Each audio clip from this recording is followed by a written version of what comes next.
Hello, everyone. Looks like we got a couple people in here already. So, hi, my name's Kate. Before we go ahead and get started, I'm going to give it a few more minutes and let a few others jump in. But while we wait, as you notice, you guys will see a chat function over to the right-hand side. I want you guys all to get used to using that tonight. So we're going to ask a silly question to kind of kick it off, just in being funny. So let's see, we'll ask, we're kind of into the new year. So how many of you have already broken your New Year's resolution for 2022? And hey, this squad here, why don't you guys tell me, what were yours for 2022? We'll start.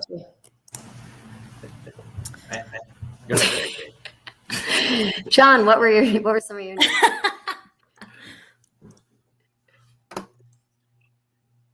My New Year's resolution was to do a little bit of meditation daily, like 10 to 15 minutes. That's a good one. Yeah, well, I failed. That's a tough one. That's a tough one. I feel like when I meditate, I end up thinking that I'm doing it wrong, which flies in the face of the whole point of meditation. Oh, somebody can't hear. Okay, so let's see. There is a audio and video test within Yep. Demio. Yeah, so my recommendation would be exiting the event and going ahead and clicking the link again to get back in. But I don't think she can hear us, though. Oh. Logic. That's my John's a teacher. That's true. Yeah. Okay, step one would be, wait, what? Turn to anybody else? Anyone else have any good New Year's resolutions for 2022? Either that they broke or have not broken yet? My resolution was to eat more vegetables. I don't know if I've had a vegetable in 2022 yet, so I'm off to a really bad start. But there's always tomorrow.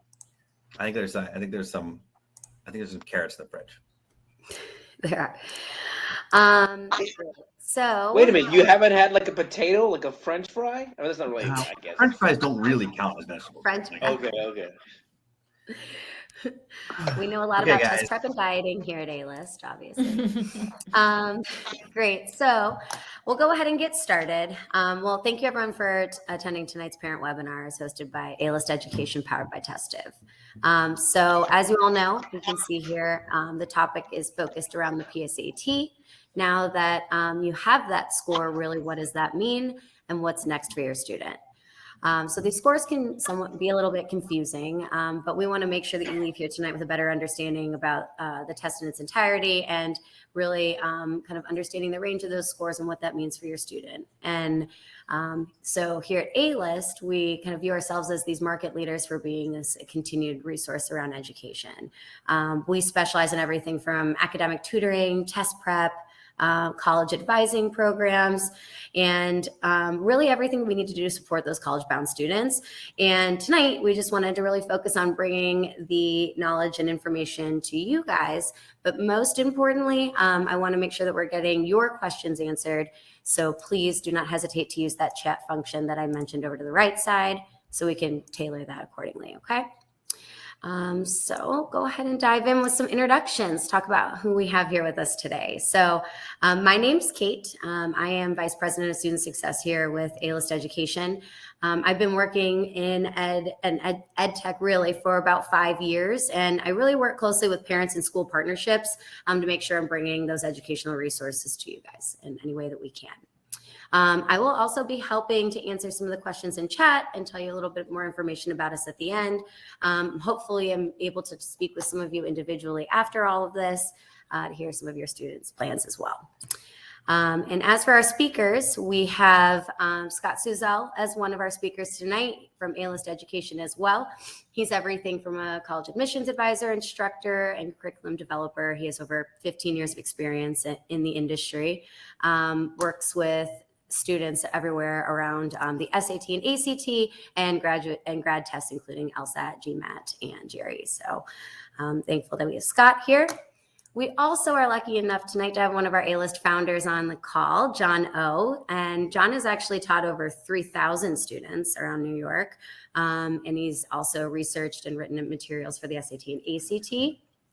And lastly, we have our Director of College Admissions here as well, Kate Manier, and she's been in the industry for about 10 years and has worked with a number of students, helping them to get into some very competitive programs in colleges, including Cornell, NYU, Vanderbilt, many others. So happy we have her here. She's also going to be able to answer some questions that you might have regarding scores and college admissions. So please feel free to field all of those in the chat as well. So again, we want to encourage everyone to participate as much as possible. We want to make sure that we're getting your questions answered and also have fun. So please just make sure that you continue to engage, utilize the fact that you have these resources here. And yeah, let's see what we can do to bring this information out to you guys today. So without further ado, I'm going to hand it over to Scott. And you can go ahead and dive in, letting these people know about PSAT. Absolutely. First thing, I want to point out that when I was putting this deck together, I found the oldest picture I could possibly find of John O. and included it on this particular slide. The picture is so old; it was before colors existed, apparently. Whoa. Young, handsome John O. All right, next slide. Let's talk about the agenda. We already on the intros, and the rest of today, we're going to talk about all of these different things. First of all, just what is the PSAT? John's going to take that for the most part. We're also going to do like a sample score breakdown to understand what the score means and take a look at like what the actual, if you log into your College Board site, you see your PSAT score. We're going to kind of take a look at that and understand what it means. Talk a little bit about the kind of inherent strategies that are involved in standardized testing, specifically with the SAT and ACT, because I know not everybody who takes the PSAT is going to go on to take the SAT. I know some people are also taking the ACT. That's fine. The strategies involved are very, very similar for both tests. So we're going to talk about that for sure. We're also going to do some selected questions for review to kind of give you some idea about how we would approach them. There's a lot to talk about with respect to that, because the way that you approach standardized tests is different than academics, and we just want to make that point very clear. We want to talk about creating a plan for the year and figuring out when you're going to test and what that looks like as you kind of create a runway up to that test date, or perhaps multiple test dates for a lot of students. And we'll talk a little bit at the end about like how high can you really expect your score to go with the right kind of preparation. And we'll finish up with some Q&A. Without further ado, let's go to what is the PSAT. Cue John, because John is the man. He is he's written about the PSAT. He is the PSAT. John. Hello, everybody. So what is it? It's basically an SAT. Just a little bit shorter and slightly easier. Meaning, if you got a 1200 on the PSAT, you got a 1200 on the SAT. Except if you got a 1520 on the PSAT, which is the highest score, then that's not necessarily a 1520 on the SAT. You could actually have gotten more because the PSAT maxes out at 760 and the SAT maxes out at 800. Most of you know that. And if you got a 1520, congratulations. Yeah. Let's get you to a 1600. But the real issue is why the SAT right now, January 13th, 2022. And the answer is you don't need it. And you already knew that, right? More than 75% of all U.S. colleges and universities have already gone test optional. So thank you for coming and good night. But no, there is some use to the test. Do you need it? No. Doesn't mean it's not useful. Why the SAT? Leverage. Let's take a look at a rather intimidating list of things that colleges consider when it comes to admissions. You can see at the top is grades, your GPA. That's always the most important. That won't change. Intra-pandemic, post-pandemic, that won't change. You can see that the SAT at one point in time was pretty high. Yeah, not anymore. So let's take a look at the things that are now important without the SAT. You got your GPA, you got the essay, you got demonstrated interest, recommendations, and extracurricular activities. Now on this hypothetical scenario, notice the student doesn't quite have enough leverage to gain that coveted admissions. Maybe then the SAT or the ACT would help, right? Again, do you need it? No. But it doesn't mean that it can't be useful. In fact, most of my students, and I've taught quite a few, and I teach quite a few, fall into this scenario. Notice how the font for GPA shrunk enormously. That's because their GPAs are a little on the weak side. They don't know what demonstrated interest is. And if you don't, I suggest you Google it. And they have a few extracurricular activities. In this scenario, the test would definitely help, right? Because college admissions is about standing out. It's about being a big fish in a very, very big pond, right? For those of you who want to apply to a big university, yeah, you might be a big fish in your high school, but you're probably not that big when it comes to these bigger universities. And it's about standing out. So let's talk about how you can stand out. Hey, John, before we move on, Jennifer Walker asked about demonstrated interest, and I think that would be just can we let Kate Manier sort of yes, demonstrated interest absolutely move forward? Although I did really appreciate your graphic art skills and like the different size fish that you created, that was amazing.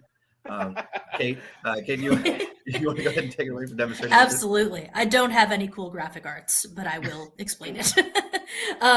So demonstrated interest is basically the ways in which you will demonstrate to a college that you're really interested in going. The reason why demonstrated interest is important is because colleges want students who apply to their schools to actually end up going.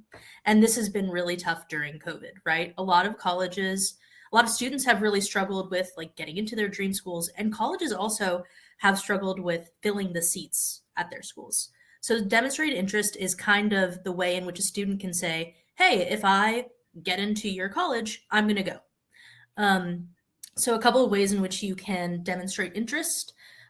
Really big ones would be touring the campus if you can, or doing virtual tours, doing information sessions if they come to visit your school, attending their college fairs, reaching out to admissions officers, but also it's as small as opening an email from the school, and as small as even following them on Instagram, liking their pictures on Instagram. It's that granular. So there are ways big and small that you can do it, and you want to do most of them because colleges are really concerned about like retaining applicants. Perfect. That explains it. Basically, you demonstrate that you're interested, right? By just doing all these things to show them, like, yeah, I want to be a Buckeye, or I want to be a Spartan, right? Okay, let's keep going. So we talked about why the SAT, because the SAT could give you enough leverage to gain that coveted admission. Uh-oh. John has evaporated. Oh, he's back. Hi. So the next question is, why college? That one's easy. Money. The rising cost of not going to college. So the Pew Research Center has essentially calculated about a $17,000 to $18,000 difference between high school graduates and college graduates on a yearly basis. Georgetown has found it to be a little bit more.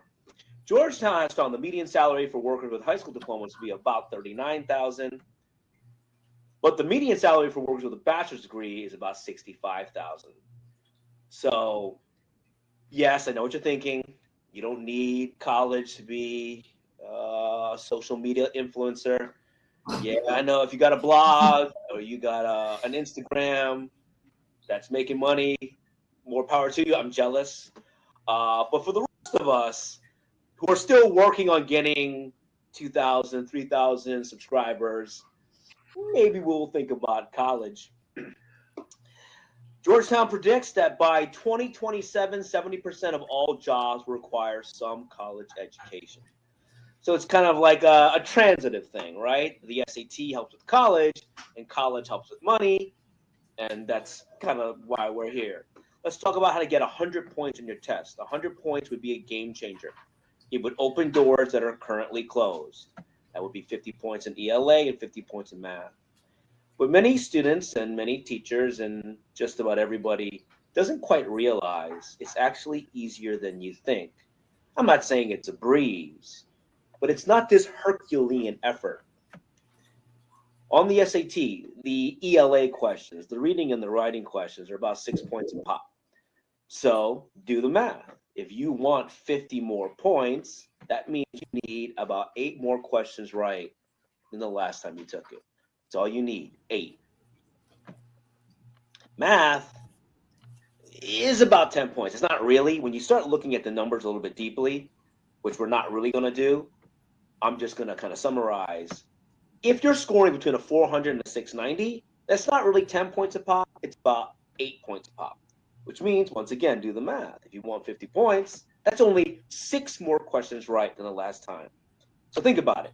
Whatever you got on the PSAT, math, if you could get 6 more questions right, add 50 points to your score. That's it. Not 60 more questions right, 6. Now, let's take a look at a hypothetical scenario, shall we? You got half the test right, you got half the test wrong. You can almost guess what this score is going to be. It's going to be about a 500, a little bit less, 490. Now remember how it works. You need 8 more questions right. And it can be divided however you want. They can get like 8 more right in the reading and 0 more right in the writing and language. For simplicity, let's just say it's 4 and 4. So that 26-26 is going to become 30-22. That 22-22 is going to become 26-18. Has the student improved 50 points? Yes. But what's interesting is this. Look at the percent correct. So the student that gets a 490, if this were a high school test, essentially abysmally failed. And then you get that extra 50 points, but you still fail. Yeah. But of course, percentages don't work like that on the SAT. Percent correct is meaningless. It's the percentile rank that we care about. A 490 is the 35th percentile. Those 8 questions, those mere 8, moved the student from the 35th percentile to the 53rd. It's basically cutting the line. Imagine a long line to get into the university of your choice, right? It's like, am I ever going to get into this university? The score can help you essentially cut the line. The same goes with math. Math is even easier. Remember, 6 more questions right. So when you get half the test right, it's actually a little bit more than you would think. You would think if you get half the test right, it'd be a 500. It's actually a little bit more. It's a 540. We want a 540. We want a 590. But to get 6 more questions right, so instead of 29-29, you get 35-23. And that does move the score 50 points. But some of my students are a little confused. They're like, John, I don't understand. You want me to get 23 wrong? No, I want you to get 0 wrong. But I'll take 23 wrong as opposed to 29, right? Because the 29 will give you 50 points. And again, it's not percent correct that's important. It's the percentile rank. Those mere 6 questions will let you cut the line from the 58th percentile to the 73rd. That's a big deal. That's a big jump in considerable. Now, I'm not saying it's a piece of cake. I'm not saying it's a walk in the park, but it's not as hard as people think. You don't need to get 26 more right. You need to get 6, right? So, and John just pretty good. He's back. I do want to just add to what John is just talking about, and one particular thing is one of the adjustments that happens when students are used to academics, and in order to get an A, you need a 93% on everything, and then all of a sudden you're in this world of standardized testing where strategy changes a lot because now you're under time constraints that you weren't under before, and the expectation for you to hit 93% of all the questions you see isn't quite there anymore. I mean, the percentage means a much different thing than it does for academics, and that just vastly changes the strategy that you need to take into a test like this.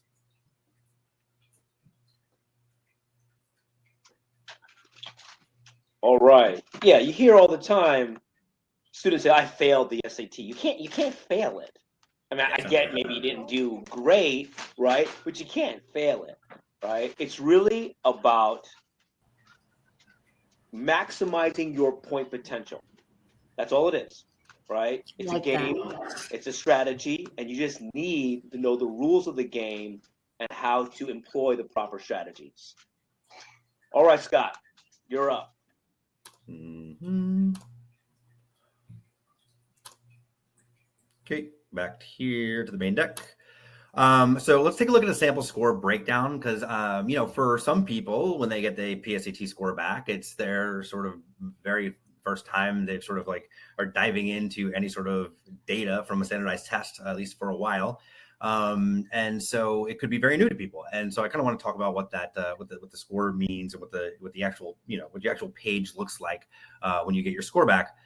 First of all, the College Board website isn't like tremendously helpful if you want this kind of information. If you go to College Board, this is an actual screenshot from the College Board website. And this is the tab that is supposed to be, what does your score mean? And it's just literally all text. It's not super explanatory. It's also very dry and there's no pictures of anything. And so come on, step it up, College Board. But this is what your score will look like. And so let's talk a little bit. Now, this is a little bit more helpful. So when you see this, what does all this stuff mean? Well, as John was saying before, percentile is what really, really matters. And so this particular student is in the 82nd percentile. And you can see where the little arrow is down there by the little blue person in between the other slightly less blue people. That is just a graphic representation of where you are in line. And that's what John was talking about. It's when you take a PSAT, you're lined up with everyone else who also took the test. And then everyone is struggling to get as close to the front of the line as they can. The important thing to remember, though, is the PSAT, the reason the P is in front of it is because it's practice. It doesn't really matter that much what your score is to begin with. What matters is, whatever your score is in the end. And some students see, much larger increases than other students do. And so what really matters from the PSAT is for you to evaluate where you need the most help. That's the most important thing. Aside from percentile, you just have a basic score breakdown, right? So you have the two sides of the test are evidence-based reading and writing, and then your math score. There are subscores, and the subscores do have some importance, especially if you're getting a tutor or some other kind of help where someone can actually look at the subscore specifically. It'll mean a lot more to them than it might mean to a student.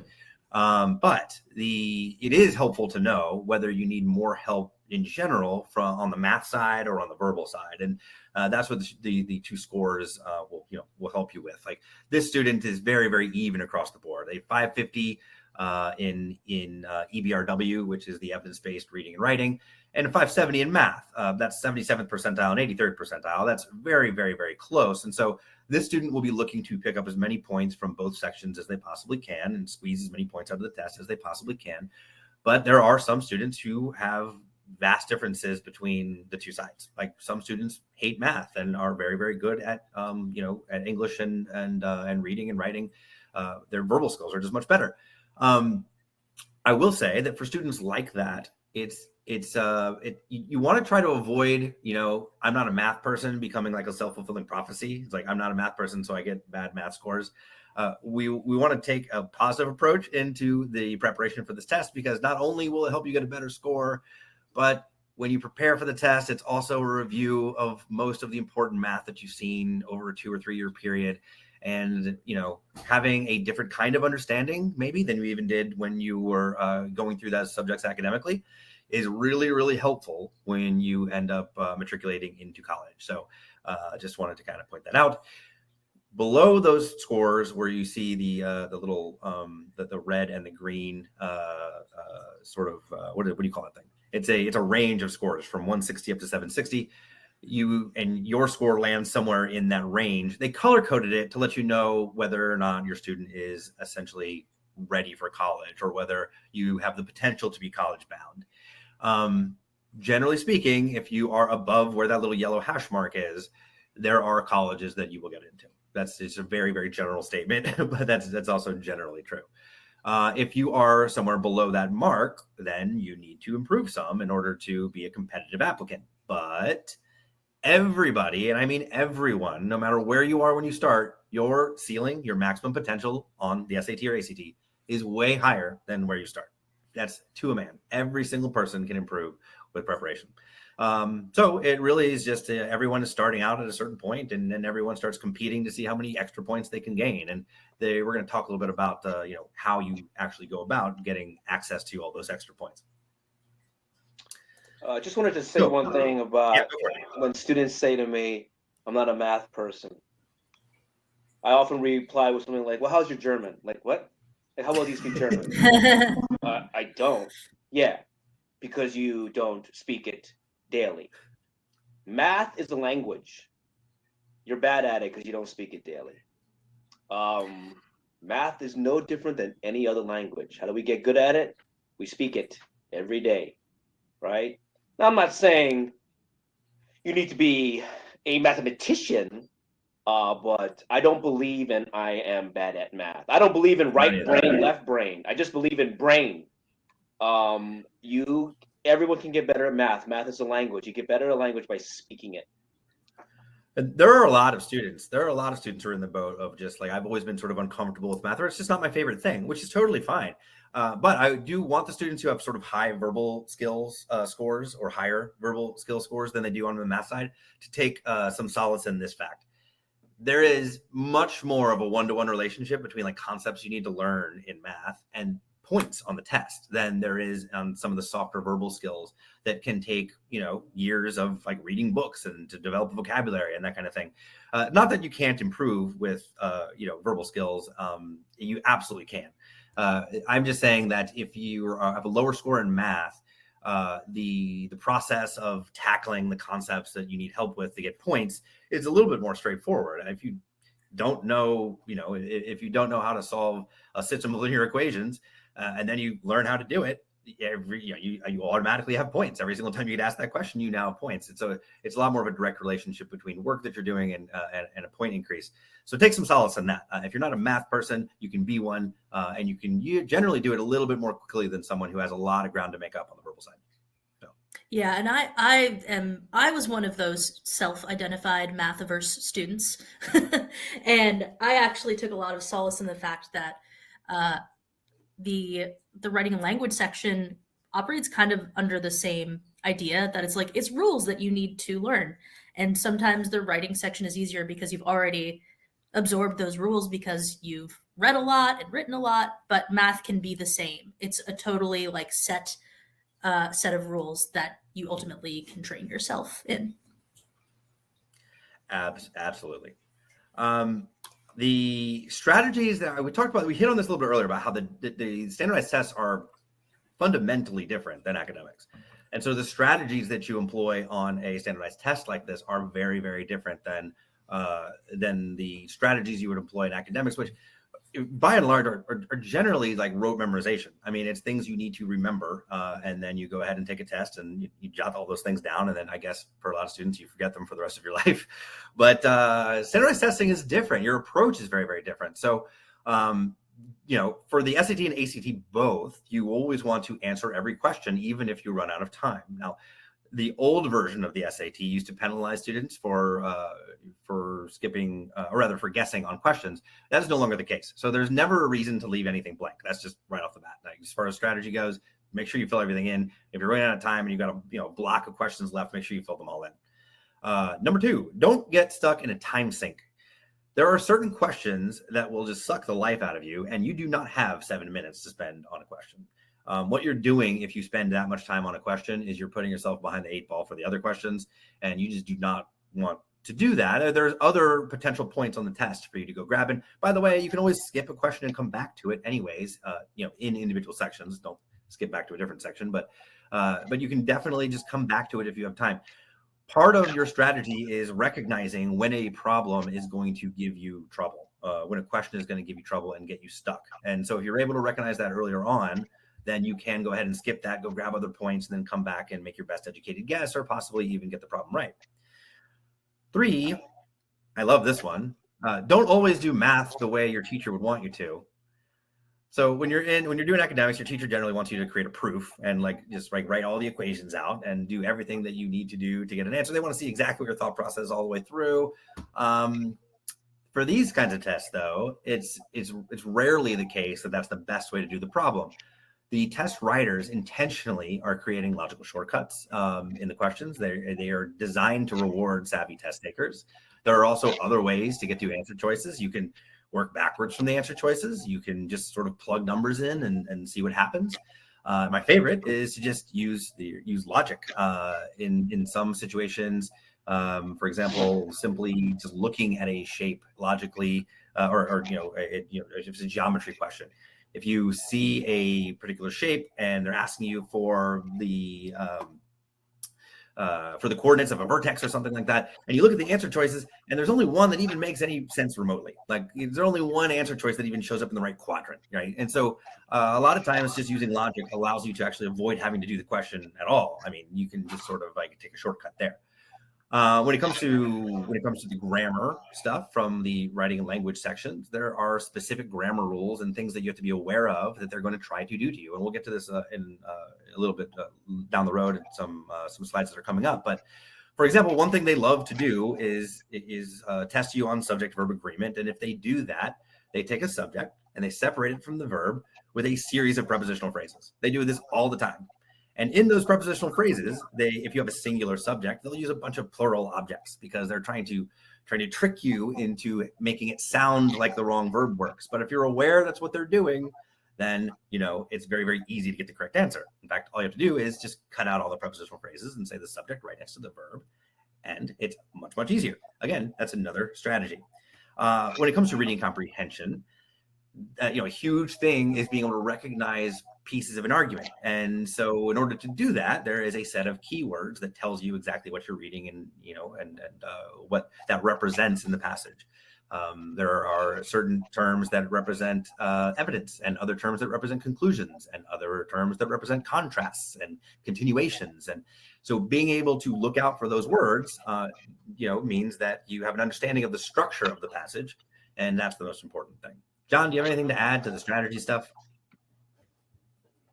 Only one thing. For those of you who are students in the audience, I will recommend something that probably no teacher has ever told you to do. When it comes to the SAT, do not check your work. Probably I'm the first teacher to ever teach you that. You don't have any time. I'm not saying don't check your work on a high school test or especially on a project, but on the SAT, you have no time. You cannot check your work. Once you've made your decision, once you've you filled in B, that's it. The answer's B. Move on. If you have time at the end, as Scott said, you can always go back, but you probably won't have time, right? Yeah. You probably won't have time. You always are constantly aware of your return on your investment in time for these tests. I mean, that's really a big thing. And you do not get the ROI you need by going back over a question 2 or 3 times to make sure you got it right. So that's absolutely true, John. All right. So I want to, given that we just talked about the strategies a little bit, I wanted to kind of dive into some actual questions and we can kind of show examples of what we were just speaking about. Again, this is not enough to prepare yourself for the test itself. I really want to make that clear. This is not a preparation course, but I do want to show an example of how strategies can be taught and how it changes the complexion of the test entirely if you know certain things about the test and how to approach it. All right, first question. So this question was actually on the most recent PSAT, and this is a screenshot of someone's book. It's a student of mine, and she actually you can still see her scratch work there. It says 25%, so that's fine. But let's go ahead and take a look at this problem and how we might solve it. This is question number 26 from this most recent PSAT. For positive values of J and K, J is 25% of K. Which expression represents K in terms of J? This is one of those problems that seems like it might be, it's actually pretty simple. And then you look at it more carefully, wait, it's kind of confusing though. It's both simple and confusing. So there are things that we can do to make our lives easier.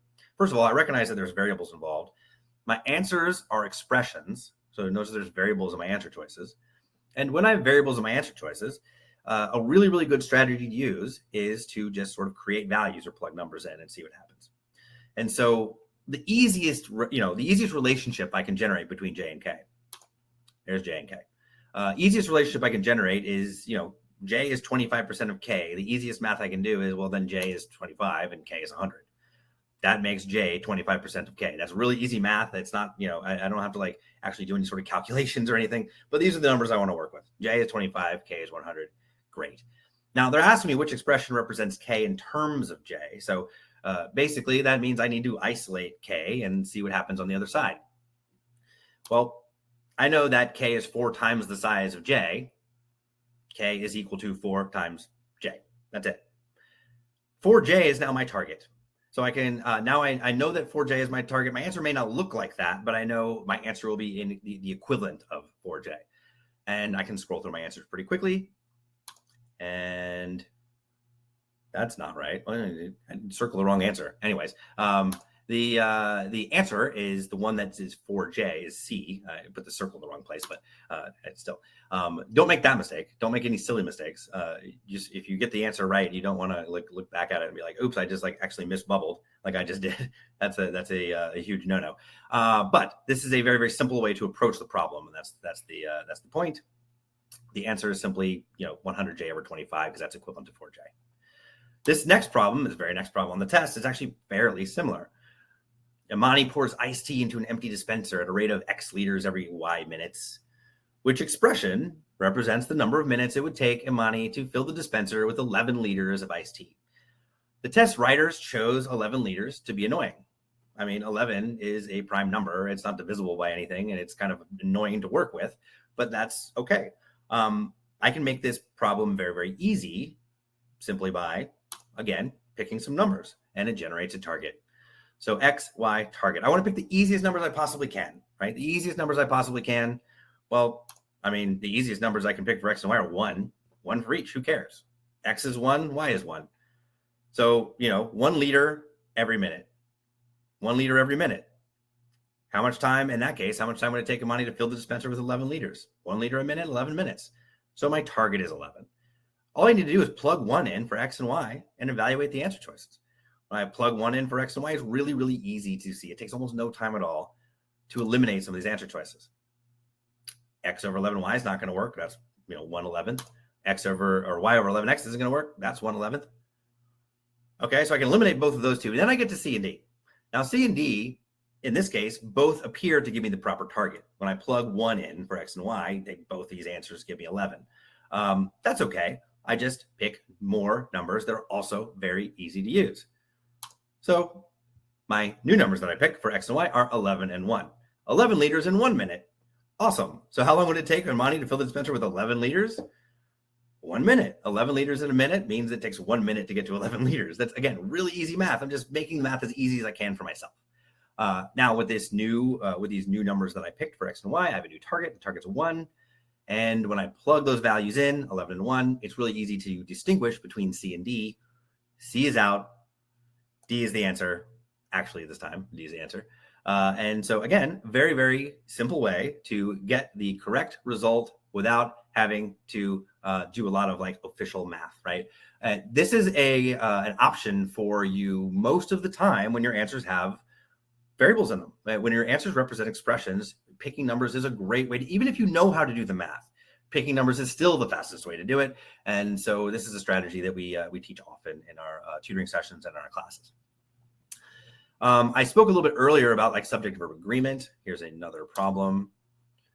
This is very, very common, and this is what I was talking about earlier. In Professor Tomlin's lab, a team of undergraduate students have found a way to listen to space by monitoring radio waves as they travel through the cosmic void. Okay. Well, what's the subject here? I got to figure out what the subject is. This is not an accident. The subject here is the team. It's a team, right? And then we have a prepositional phrase of undergraduate students. It is not an accident that students is plural. Not an accident at all. And that team is singular. Not an accident at all.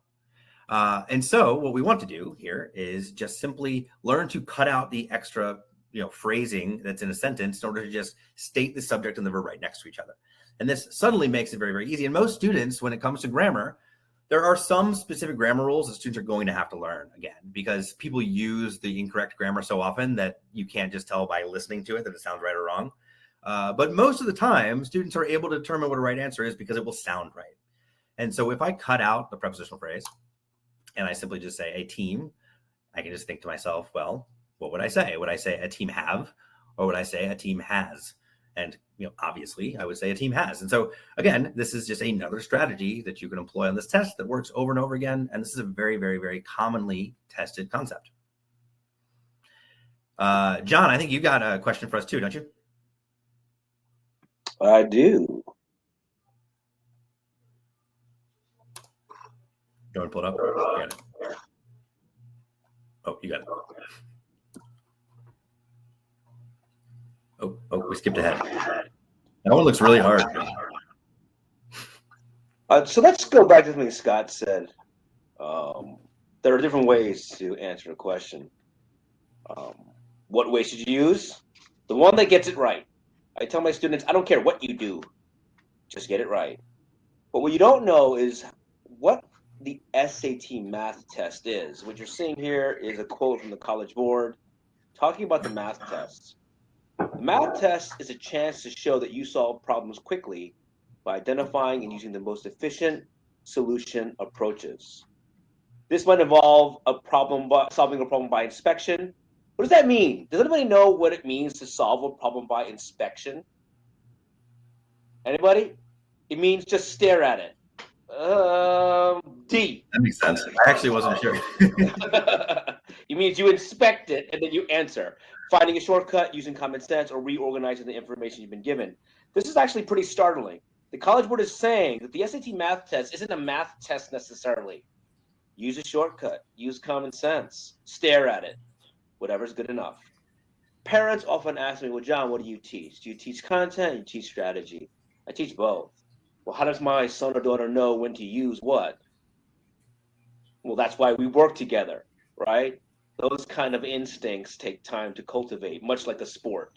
For those of you who play sports, which I'm guessing is a lot of you, you know the rules of the game doesn't mean you're good at the game, right? Just knowing the rules doesn't mean you're good at it. You got to play. Let's take a look at what is considered a very difficult question. I'm going to go through this very quickly for 3 reasons. 1, I don't really care about the math, and nor do you. 2, I actually have to leave today at 6 sharp because I have to tutor a kid. And 3, I want to leave some time at the end for some Q&A. This question is annoyingly complex. Let's begin. So first, I have to find the equation of the parabola by using the vertex form. How convenient they give me the vertex. So once I plug in the vertex, I still got to find the A coefficient. I'm going to plug in 0.3 to find the A coefficient. It's -1. For those of you who know math, it actually looked like -1, and that's actually kind of the point. You can trust what you see, but it is -1. Now that I found the parabola, I got to find the equation of the line because the whole point of the question is to find the point of intersection. The equation of the line is a lot easier, right? The equation of the line is kind of actually somewhat staring at you.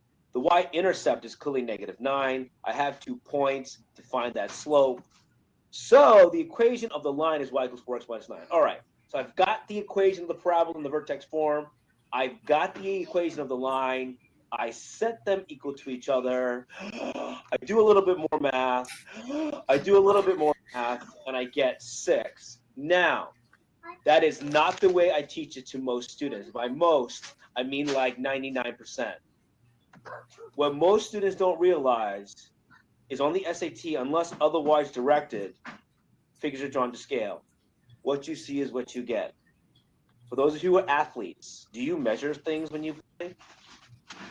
Do you actually determine the angle of reflection? No, you just play the game, right?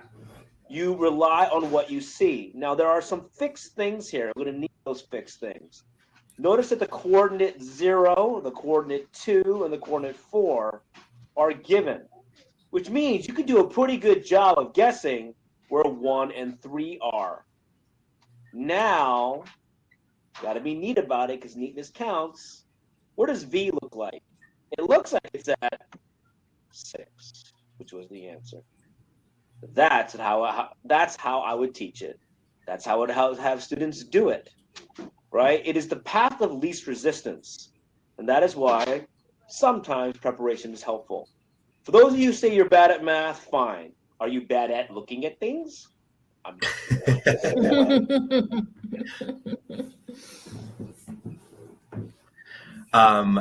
sure. So John, I just, again, like, this is an example of a problem that I don't care if you can do the math. That's awesome, but like, you don't get any extra points for it. This is one of those questions that is just easier and faster to do if you take the approach that John did here. And there's no way, unless you're sort of prepared for it because you know the rules of the test. When you know that figures are drawn to scale, it gives you a distinct advantage over students who might not know that the figures are drawn to scale, or maybe have not thought about applying a strategy like this on a test like this. So definitely a huge help. All right, back to the main deck. Here we are.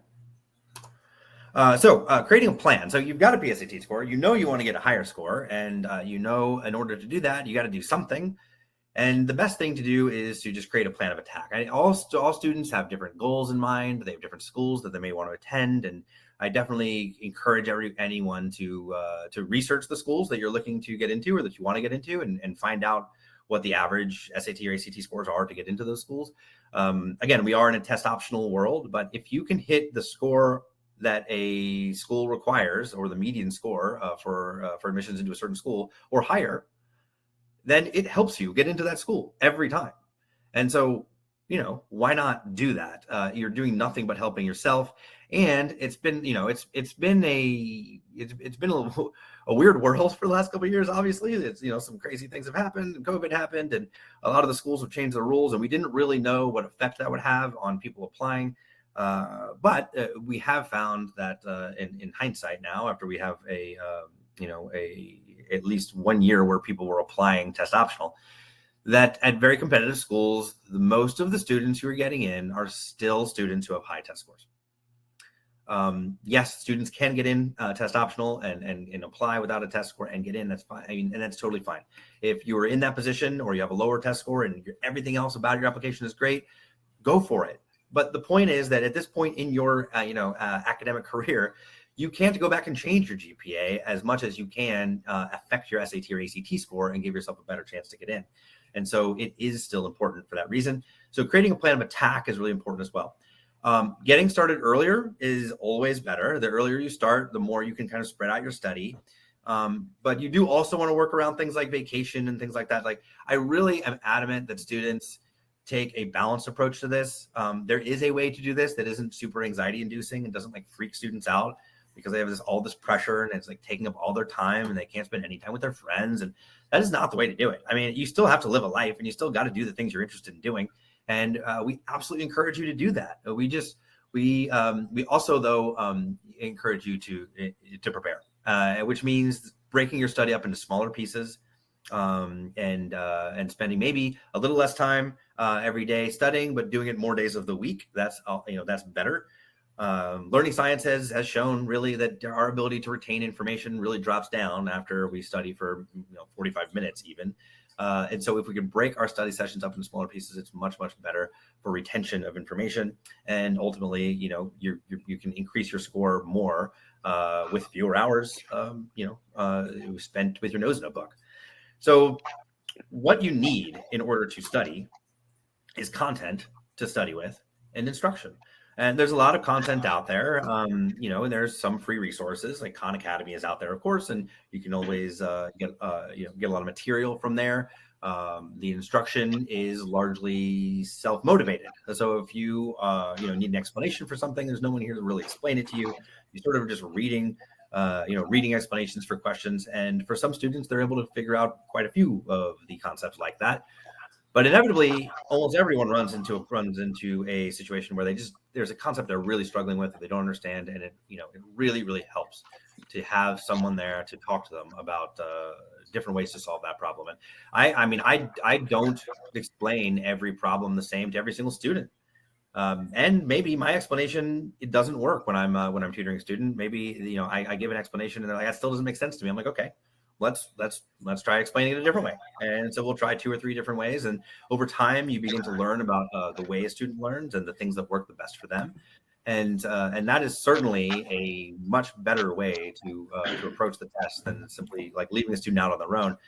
Because inevitably, students who run into trouble or start to struggle with certain concepts is very demotivating, especially for young people. And so when you get demotivated, that means that you're not actually putting the time in anymore, and that seriously affects your ability to hit your ceiling or whatever the maximum potential is that you have on the test. So you need to find content instruction summaries. Certainly A-List as a prep company, we have both of these things, and we deliver them in different ways to students. If you want to talk about that, we are certainly always available to talk about how we do that. So let me talk a little bit about the anatomy of a study session. So first of all, we talked about sort of like making sure you have a nice long runway. How long does it take most students to study for this test and reach their potential? Well, it really depends, and to a degree, it has more to do with the hours that you spend on task and less to do with the number of days or weeks that go by on a calendar. But generally speaking, it takes students somewhere around 3 to 6 months, just depending on the student, to kind of reach their maximum potential. So that's what your sort of long-term plan looks like. You're breaking your study into pieces and as much as you can, and trying to start as early as you can so that you're not like freaked out and trying to stress about like studying for this test that's 2 weeks away and you haven't started yet. So we want to try to avoid all that stuff. Now I want to talk about what you do with each study session. So what does the study session itself look like when you go sit down and study? 1, you warm up a little bit, and I'll talk about that in a second. 2, you get some instruction on the concepts that you need help with. 3, you focus on specific parts of the test to become an expert in that one particular part of the test. And then in the end, you mix it up a little bit. And you do a little bit of everything. You throw it all together and see what sticks, right? You're also paying attention during that 4th stage. You're paying attention to new concepts that are giving you trouble so that you can then throw that into the queue for the next study session. Here's another view of it.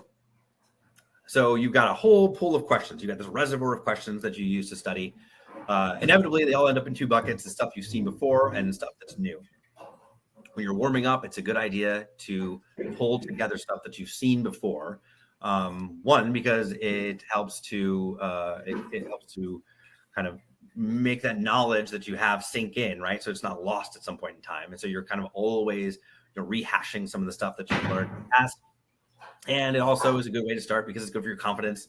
I've seen these questions before. I got it. And it helps you kind of get into the groove a little bit. After that, need some instruction on the concepts that you know are problematic, and those come from the new questions and concepts. Then you can focus on those things, and then again at the end you kind of mix it up. The one thing that I didn't mention in the last slide is that occasionally you want to take full length practice tests. Now I'm going to say something very important now. Here I go.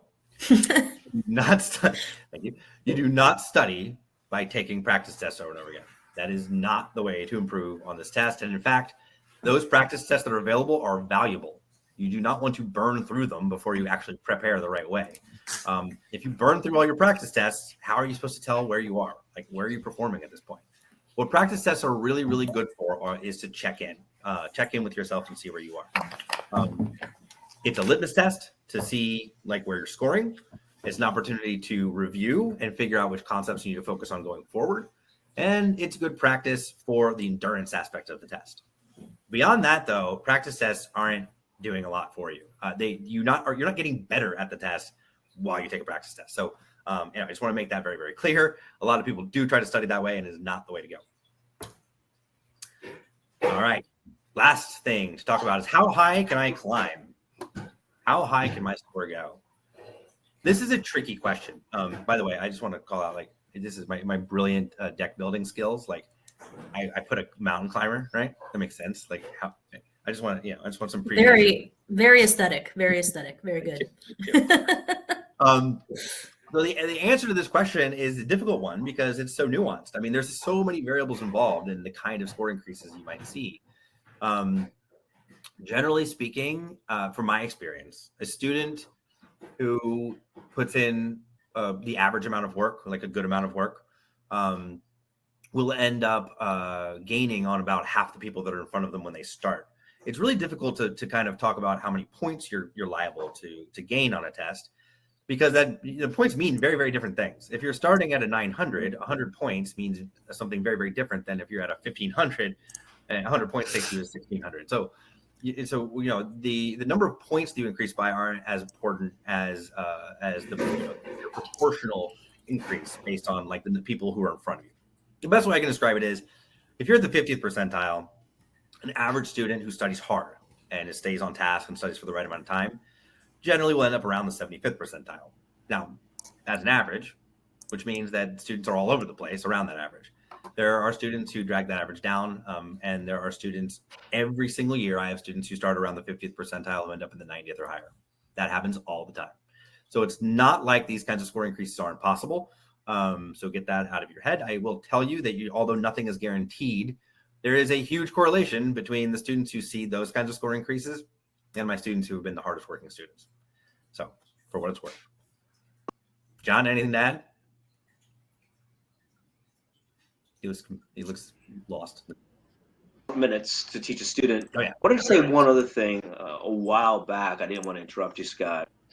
If you look at the numbers, yes, the number of students reporting SAT scores has dropped. That's predictable. What isn't so clear in the numbers until you start digging is students are being much more selective. Meaning you have a score, you just don't send it to everybody. So let's say you have a 1200. Yeah, if you want to go to Harvard, you might be better off not sending that, right? But if you want to go to, I don't know, some other school where the average SAT score is 1,000, then the 1200 does help you. So more than ever, students are being more strategic with where they send them. That's why numbers go down. You used to send your scores to every college you applied to, right? That was you just had to. Yeah. So you applied to 10 schools, you send them to all 10 schools. Now students are being a little bit more strategic. Where should I send this score? Where would it give me leverage? And where would it not, right? So I'm going to put my email in the chat if you want to talk, but I got to go teach a student. Good luck to everybody. Yeah, thank you, John. Thanks, John. Bye, John. Awesome. So thank you, everyone. We are going to take a few minutes and leave this slide open and give you guys the chance to ask this group some questions. But I also want to say, I'm sure you see major value in kind of understanding what these test scores mean and having the proper guidance and support, figuring out the approaches that work for your student are really where you're going to start to see those improvements. So I want you guys to use this time to please ask any questions that you have for this group. So I'll leave the chat open, but I'm also, while we wait for some questions to come through, we wanted to give a thank you for all you parents who attended this evening. So as I mentioned earlier, A-List powered by Testive offers a range of educational services, and one of them includes our technology, which is an adaptive learning software that helps students prepare for the SAT and ACT. We are offering everyone who books a call with us today the opportunity to give 2 weeks of free access to Testive. So it's a double whammy because you're actually going to not only get Testive access when you book a call with us, but we will also take the time to review your students' scores. We will give a free PSAT score consultation to you guys, which will help to kind of understand what those scores mean in relation to your students' scores specifically. So again, we'll make sure that we leave the chat open in case you guys have any questions. Please use it there. Also, please go ahead and use the opportunity to take advantage of a free call with us. But for those of you that do end up popping off, thank you for attending this evening. We'll be continuing to bring knowledge and more webinars to you. So please come back and see us again. Thanks so much. Thanks, everybody. Thank you.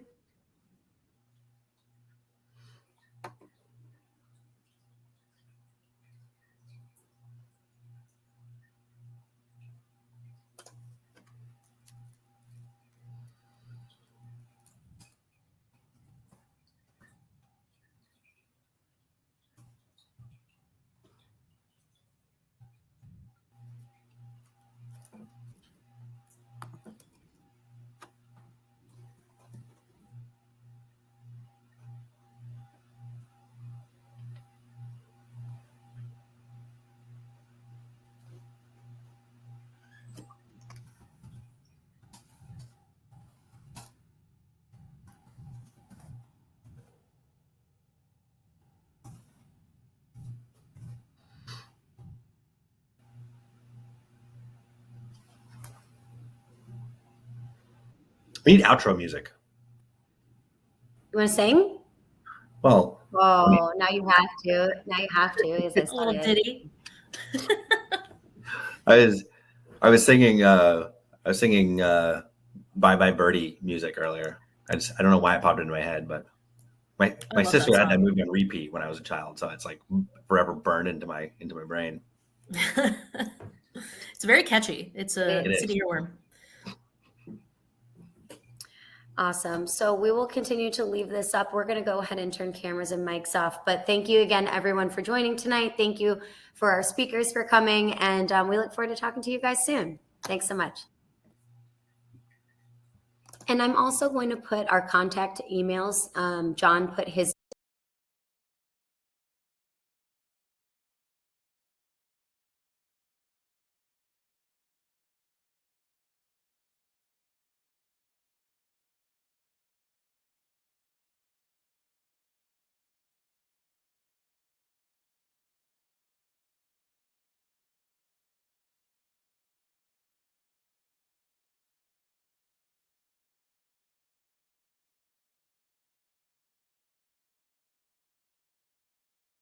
If you're still here, so yeah, to get a consultation, the best thing to do is just to click on the link or copy the link.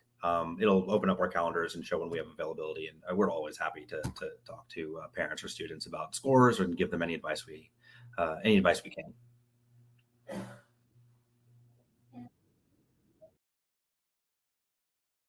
in here, and I'm going to include mine and Scott's and Kate's as well. You can always email us directly, and we're happy to schedule with you guys. Okay. Thanks so much.